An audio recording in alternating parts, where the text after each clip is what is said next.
lama-lama getarannya itu terasa bahwa akan ada bencana besar. Ilmunya juga gampang, saya disebarkan adik-adik, tidak apa, ilmu itu tidak ada yang rahasia. Ya, doanya itu begini: hong wilahing bumi sekaring karindran agung manik.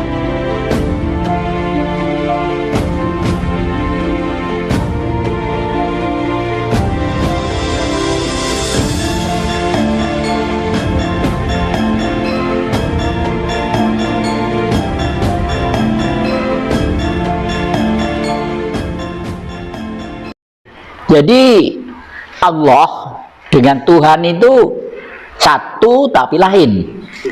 Kalau Allah seru sekalian alam. Apa seru sekalian alam? Ya laut di permukaan bumi ini, ya bumi, benua-benua ini, ya matahari, ya bulan, ya planet-planet itu, termasuk ini semua itu Allah. Tapi kalau Tuhan sinarnya, orang Islam menyebut Nur Muhammad, orang Nasrani menyebut Kristus, orang Jawa menyebut guru sejati. Lah makanya berdepokan saya itu tidak ada guru manusia, ya. Kalau manusia masih seperti kakek ini, apa orang bersih? Bagaimana bersih? Makan sate, makan gulai, makan sembarang color, ya. Dari weteng perut ini isinya mesti bleketekan tidak karu-karuan. Makanya nggak berani menjadi guru. Tapi saya sendiri di sini sekolah kepada siapa? Kepada guru sejati. Setelah saya sekolah kepada guru sejati, semua yang saya peroleh saya tulis di sini. Tadi saya ceritakan bahwa Gunung Arjuna merupakan peradaban terakhir dan bukti bahwa di gunung ini adalah tempat eksodusnya manusia yang jenius. Bahkan Aristoteles Onassis penulis buku itu siapa itu? Itu pernah menulis, ya, bangsa Atlantik yang jenius terkenal dari Atlantik yang terakhir berada di benua yang namanya sekarang ini Indonesia. Kalau dulu tidak ditulis Indonesia karena beliau negara pulau-pulau yang ada di sebelah timur. Indonesia kan pulau-pulau, dari Sabang sampai Merauke itu berapa ribu pulau, ya toh? Nah itu kalau di Kalimantan sama dengan negara 13 negara di Eropa, ya. Pengen ke tetangga melompat pagar, berbos pagar bisa. Di sini antar kecamatan aja. Nah, tapi bangsa ini meskipun banyak suku, bahasa, adat dan lain sebagainya masih hidup dalam kerukunan, ya, kerukunan yang menjadi satu. Keanekaragaman itulah yang sekarang disebut Bhinneka Tunggal Ika. Makanya sebelum Mojopahit dulu itu terbentuk dan pemerintahnya berkuasa selama kurang lebih 341 tahun, itu satria-satria dulu itu digembleng di sini, digembleng di daerah Singosari, lalu sekolahnya di Blitar yang namanya Candi Penataran atau Candi Palah. Setelah spiritualnya digembleng di Singosari, IQ-nya, rasio dan ideologinya digembleng di Blitar, di Candi Palah, barulah Mojopahit berdiri selama 341 tahun kurang lebih. Lah karena apa? Karena manusia di sini itu langsung dibimbing oleh guru sejati atau Tuhan tadi itu. Tuhu ono sebenarnya ada, gitulah, berbentuk sinar. Lah jadi di sini sudah jelas bahwa umumnya orang-orang itu semuanya diserahkan kepada Allah. Ya semua kan Allah, ini kan Allah, tidak dapat rezeki Allah, corona menyerang manusia, ya itu semua karena Allah. Itu ya benar, tapi penjelasannya supaya gamblang tidak seperti itu. Saya begitu ada corona nggak kaget lagi, susah ya tidak, anu ya tidak, karena di dalam buku sebelum ini sudah saya tulis, manusia di seluruh bumi nanti itu hanya akan disisakan selama sebanyak kurang lebih 28,3%. Itu apa nggak ada hubungannya dengan grand design yang dibangun oleh Freemasonry kira-kira? Kira-kira agak mirip ya, memang betul. Nah, ngitungnya sebenarnya gampang aja. Ngitung pertama itu secara rasional. Loh, pada waktu manusia terbentuk, kalau saya istilahnya terbentuk, bukan dicipta ya. Karena apa kok terbentuk? Karena manusia itu ya kehendak beliau Sang Maha sendiri. Semula itu kan ada angkasa saja ya. Kalau di dalam Hindu, pinjam istilah orang Hindu disebut Siwa. Makanya Siwa itu biru, gambarnya ada di situ ya. Setelah itu terciptalah bumi ya. Jadi Siwa dulu baru bumi. Bumi itu dibentuk yang pertama kali Sati ya, Sati. Sati itu bumi itu, kenapa Sati itu kok jelek, hitam, pemarah? Kalau dibayangkan, digambarkan Durga Tiwikrama ya. Ibu Pertiwi. Durga itu istrinya Sang Jagat Girinoto, Betara Guru yang tangannya 4 kalau diwayang itu ya. Nah, dia murka sebenarnya bukan kok murka, dia bereaksi sesuai dengan hukumnya.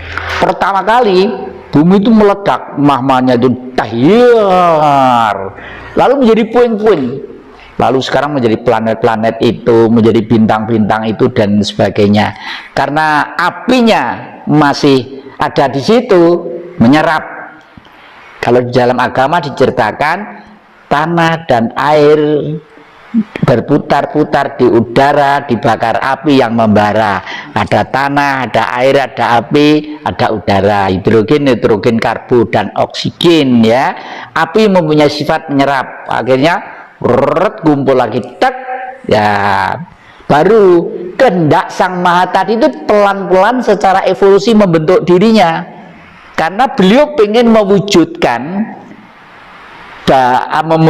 sesuatu bentuk benda yang namanya bumi atau jagat dengan segala kehidupan dan konsekuensinya. Oleh karena itu pertumbuhannya evolusi sekali, artinya pelan-pelan. Setelah dibungkus air lalu menjadi dingin, mulailah ada renik-renik yang timbul, seperti cacing, seperti ikan, seperti lama-lama ada tumbuh-tumbuhan. Nah, lalu setelah itu belum ada kehidupan yang langgeng, karena tidak ada kekuatan roh suci yang ada di situ. Roh suci itu apa? Sebenarnya roh suci itu adalah terhimpun di dalam satu, kalau di dunia ini kita sebut dengan istilah srengenge atau matahari. Orang Jawa menamakan srengenge. Kalau ditulis S R E nge ya. S itu pinanggih uriping pati, artinya matahari menentukan kehidupan dan kematian. Kematian dalam arti selesainya waktu hidup. Tumbuh-tumbuhan punya waktu selesai, binatang punya waktu, manusia punya waktu. Itu yang menentukan matahari ya. Oleh karena itu dikirimlah roh lah. Lalu pinanggih uriping pati, R itu roh itu adalah sinar halus. Sinar halus. Kalau huruf ditulis O0 ya, O0. Suci artinya suci. Kenapa kok suci? Karena titik lurus jejer-jejer dalam rentang yang sama menjadi 0, menjadi 0. Karena hidup itu garis tengah di atas plus, bawah minus. Plus itu angkasa, minus itu bumi. Jadi hidup itu mesti elektron ya, mesti punya gaya. Nah, lalu di sini oleh para leluhur kita, itulah Sang Maweh Gandrung, orang yang biasa meditasi tadi itu, lama-lama getarannya itu terasa bahwa akan ada bencana besar. Ilmunya juga gampang, saya disebarkan adik-adik, tidak apa, ilmu itu tidak ada yang rahasia ya. Doanya itu begini: Hong wilahing bumi sekaring karindran agung, mani ing bumi iso nrawang isine jagat, mani ing ati iso nrawang rasaning jagat. Rasa surasaning atine ingsun bisa gawe padange pepeteng mrepeki Sang Hyang Bagaskara. Nah, gitu. Jadi dibaca sebelum meditasi. ya dibaca pada waktu meditasi mulai duduk itu, lalu pasrah udah nul. Adik-adik nanti ada apa-apa akan segera tahu ya, akan segera tahu ya. Jadi saya sering ke daerah-daerah dan adik-adik saksinya sudah banyak. Kadang-kadang kalau diundang di suatu tempat, kalau ada tempat leluhur yang tidak terpelihara, saya tuh peka. Saya lalu diam tak gitu, lalu loh, Mas, mohon maaf ya ibu-ibu atau mas-mas, saya dari duduk saya itu misalnya ini sebelah tenggara ke sana kira-kira berapa meter ini? Oh, sekian puluh meter. Kok ada peninggalan leluhur yang sekarang tidak pernah diuriri, terabaikan oleh anak cucu itu apa-apa ada? Oh nggih Mbah, itu dulu sekarang ada pohonnya besar atau ada patungnya atau ada batunya atau ada sumbernya. Biasanya begitu. Dan itu karena ilmu itu tadi itu ya.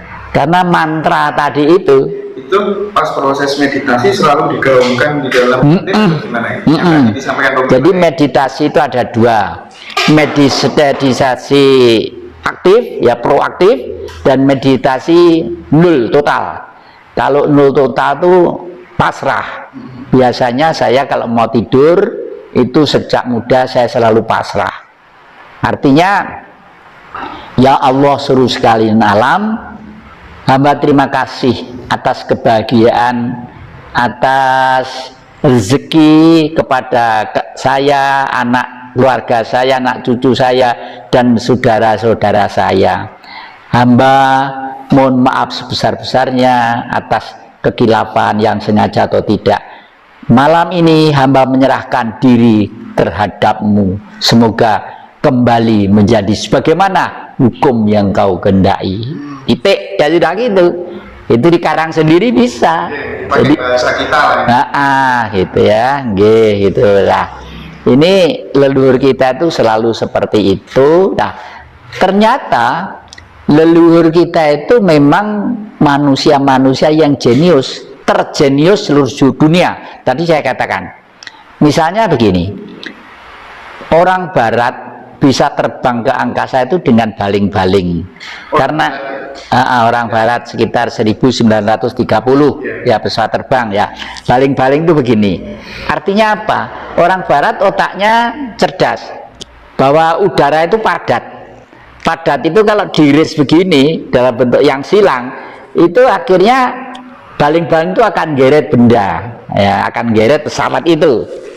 Tapi kakeknya adik-adik ini abad ke-8, ke-7, ke-9 orang Blitar di Rambut Monte sana, namanya Mpu Barada, itu sudah terbang tanpa baling-baling. Coba terbang tanpa baling-baling loh, asli itu, asli. Kalau didongeng oleh orang Barat, di enggokne supaya anak cucu senang, Mpu Barada itu sakti, dulu membuat kali itu pakai kendi ya, lalu terbang, lalu ini buat menjadi kali berantas ya. Gak ono lah, tapi tidak seperti itu ya. Tidak hanya seperti itu ya, lah ketoprak ya, ketoprak atau ludruk gitu loh, enggak. Makanya saya di sini tuh mengulangi kembali apa yang dilakukan beliau.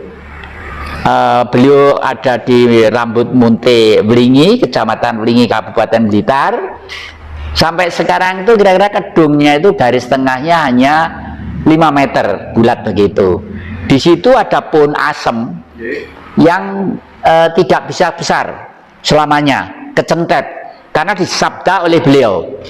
Disabda apa? Dikutuk. Loh, beliau katanya orang suci mengutuk manusia itu. Apa yang digendai mungkin sekedar biar anak cucu tahu bahwa sebenarnya manusia itu punya doyo yang sangat hebat, punya kekuatan yang sangat hebat. Nah, pada waktu beliau mau terbang ke labnya di Biru, kira-kira 500 meter dari tempat duduk saya ini ya, itu mau terbang itu jubahnya itu kecantol robek gitu, lalu dikutuk, waduh Ponasem, kamu kurang ajar, jubah bagus, ya kamu tidak akan bisa besar selamanya. Sampai sekarang itu kecil ya, kecil padahal udah 1000 tahun lebih loh, kecil terus sampai sekarang ini masih ada bisa dilihat. Daunnya itu tidak sedikit gitu, kecentet namanya, kalau orang Jawa bilang kecentet lah. Lalu di sini dikatakan biru kolamnya itu karena tempat untuk memasak yang namanya uranium platinium ya, untuk terbang tadi itu. Secara rasional gampang ya, dirasionalisasikan itu. Bisa. Gimana ini? Jadi begini, kenapa bumi itu ngambang ya, nggak goyang ke sana, goyang kemari, goyang ke sini? Karena bumi itu disonggok oleh bumi itu sendiri. Satu, karena magmanya ada. Kedua, disonggok oleh udara yang besar ini. Ketiga, diperkuat oleh air. 70% samudra itu, bumi itu isinya 70%-nya itu air, yaitu samudra, penyangga bumi ya, penyangga bumi lah. Terus makanya namanya biru. Jadi ini bahannya banyak, itu banyak, tapi nggak boleh saya ungkap. Nanti kalau adik-adik pengen tahu yang khusus japri aja ya, kalau diungkap dibuka di umum nanti colong orang barat lagi, kita ditipu lagi ya itu. Nah itu makanya tempat untuk membuat itu menjadi biru. Hanya 4 bahan baku pokok. Secara rasio loh, bumi ini kok ngambang. Oh ternyata satu, memang disangga oleh air.